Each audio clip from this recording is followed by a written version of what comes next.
ఇక్కడికి వచ్చేసినటువంటి పత్రికా విలేకరులకు, చేనేత సంబంధించిన నాయకులకు, కౌన్సిలర్లకి హృదయపూర్వక ధన్యవాదాలు. నేను ముఖ్యంగా ఒక ముగ్గురు నలుగురు గురించే మాట్లాడదలుచుకున్నాను.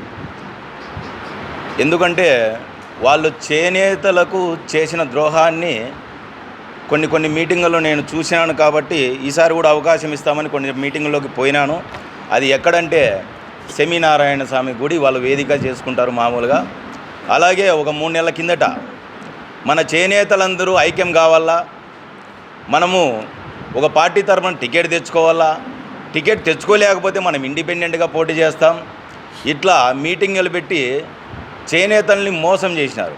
అంటే ఒక 4-5 మంది మాత్రమే మోసం చేసి చేనేత సభ 1,00,000 మందితో పెడతాము, అవతల పార్టీలని మనము వైఎస్ఆర్ కావచ్చు, టీడీపీ కావచ్చు, వాళ్ళ పార్టీల నుంచి మనము టికెట్ తెచ్చుకునేంత వరకు పోరాడి అట్లా కాకుండా ఉంటే మనం ఇండిపెండెంట్గా పోటీ చేస్తామని ప్రగల్భాలు పలికిన ఒక వీరమణిల మహిళ, తర్వాత జాతీయ నాయకుడు అనే ఒక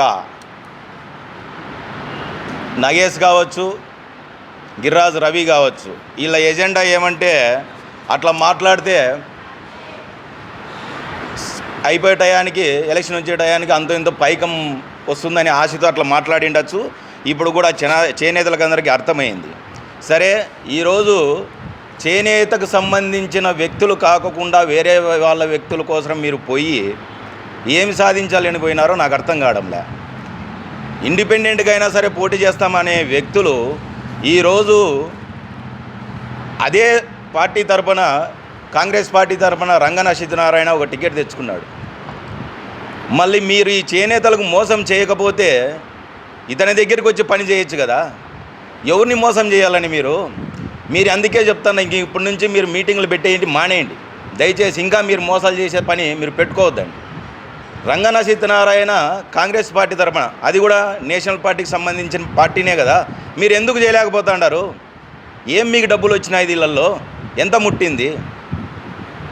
ఎందుకంటే ఈ ప్రెస్ మీట్ పెడతా ఉండేది ఎందుకంటే ఇంకా మీటింగ్లో మేము మాట్లాడకపోతే, మా నాయకులు మాట్లాడకపోతే ఇంకా మాట్లాడతారేమో అని మా ఎమ్మెల్యే గారు కూడా వద్దన్నారు. అన్న, వీళ్ళు మనం మాట్లాడకపోతే ఇంకా చాలా అన్యాయంగా మాట్లాడేట్లా అయిపోతుంది, మేము ప్రెస్ మీట్ పెడతాం, మేమందరూ ఒప్పుకుంటాను, మేమందరూ పెట్టాలనుకునే ఉద్దేశంతో ఈరోజు మేము ఈ ప్రెస్ మీట్కి వచ్చి రావడం జరిగింది. నిన్ననో మొన్ననో ఏదో ఆహ్లాదకరమైన ప్రదేశంలో అనే మీటింగ్ ఒకటి సందర్భం కూడా సృష్టించినారు. ఆయన పెట్టేది ఆహ్లాదకరం అంటే ఏమంటే సాయంత్రం అయితే మటను, మందు, ఇదంతా తెలిసిండేదే. మీరు ప్రెస్ మీట్లో మాట్లాడేటప్పుడు కానీ, ఒక మీటింగ్లో మాట్లాడేటప్పుడు కానీ, సార్ నేనేమంటే మా ఎమ్మెల్యే గారు కూడా కొన్ని మాటలు అనకూడదని నేను అనుకుంటున్నాను, అయితే అనక తప్పలే. ఎందుకు మాట్లాడుతున్నానంటే ఈ మొరుగుతున్న కుక్కలు ఇక్కడి నుంచి పోయినవే, కుక్కలు అనే దానికి సారీ అనక తప్పలే. కాదయ్యా, మీ పార్టీలో ఈరోజు చెప్పినట్ల 24,000 రూపాయలు లాస్ట్కి చేరేయాలకి 8,000 చేరుతుందంటాండవే జనాలకి. బుద్ధుండి మాట్లాడుతాండవు. అసలు నువ్వు జనాలు తిరిగింటాయి కదా. నిన్ను జాతీయ నాయకులను ఎట్లా చేశానో నాకు అర్థం కాలే. నువ్వు జనాలు ఎక్కడ తిరిగినావు? 24,000 అరే కుక్క, డైరెక్ట్గా 24,000 అమౌంట్ చేనేతల అకౌంట్లోకి పడుతుంది. దీంట్లో మధ్యవర్తి ఎవడూ లేడు. అది నీకు తెలియదా? నీకు జనాల్లో తిరిగింటే కదా. నువ్వు జనాల్లో తిరిగింటే వైఎస్ఆర్ కాంగ్రెస్ పార్టీలో జనాలకు చేసిన సేవని ఒకటనే చెప్తానవా? 8,000 రూపాయలు వాళ్ళ జోలు పెట్టి తుడుచుకుంటారు. ఇంకోటి ఏమని చెప్తావు? ఎమ్మెల్యేకి పబ్బం కట్టాలా? నీతి లేని కుక్క. ఎమ్మెల్యేకి పబ్బం గడపలేంది, పెళ్ళికి శోభనానికే అంటే నువ్వు మధ్యవర్తిని నడిపింటివా? నువ్వేమని తీసుకున్నావు? ఎమ్మెల్యేకి సగం, నువ్వు సగం ఇచ్చినావా? చెప్పు మీటింగ్ వచ్చి. ఏం మాట్లాడితే అది మాట్లాడితే 4 కోస్తాం నా కొడక, జాగ్రత్త. మీ ఇష్టానుసారం కొద్దీ మీటింగుల్లో మాట్లాడితే ఇదే మీకు లాస్ట్ ఛాన్స్. ఏమంటే మీరు మాట్లాడుతుంటే మాట్లాడలేకపోతాం అనుకుంటాడారేమో. మాకు ఇక్కడ సంస్కారం నేర్పించినాడు మా ఎమ్మెల్యే, అయితే ఈరోజు లైన్ దాడుతున్నాం. ఎవరిని భయపడించినాం? ఎవరిని భయపడించినామో తెలుసా? సార్ సత్యకుమార్ సార్, మీకు కూడా మేము గౌరవం ఇస్తాం, ఎందుకంటే మీరు జాతీయ పార్టీల నుంచి వచ్చిన వ్యక్తి కాబట్టి. ఒక వ్యక్తి మాట్లాడుతున్నాడు, చేనేత నాయకుడు అనుకుంటున్నాడు ఆయన, అయ్యిండొచ్చు చేనేత నాయకుడు అంటే ఒక సభ పెడితే ఆయన పార్టీ జాయినింగ్లో అతను ఒక్కడే కండవ వేసుకుంటాడు అంటే మీకు అప్పుడు కూడా అర్థం కాలే. ఆయనకి ఎంత ఇచ్చుకున్నావో తెలియదు. నువ్వు ఏడన్నా మాట్లాడితే కోట్లలో కొంటాడరు. అతనికి 2 లక్షలు ఇచ్చినా వేస్టే. అది గుర్తుపెట్టుకో. ఏమైనా మోసపోయినావో మీరు చూసుకోండి.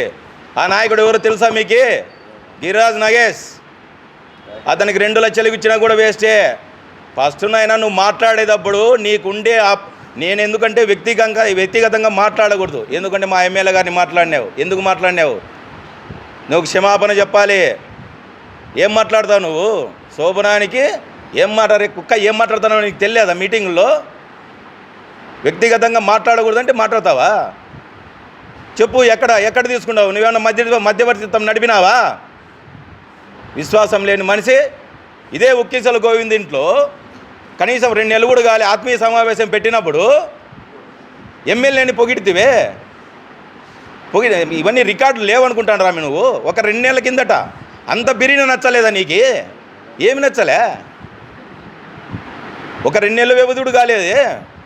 మేము ఆత్మీయ సమావేశం పెడితే శివానగర్లో ఉక్కీసల గోవింద్ ఇంట్లో ఎమ్మెల్యేని వివాహ వీరుడు సూర్యుడిని పొగిడితివే. మర్చిపోయినావా? అంటే నీ ఇష్టం కొద్దీ ఏది పడితే అది మాట్లాడుతాడవా? జాగ్రత్త. ఇంకో ఆయన ఎక్కడి నుంచో అతను.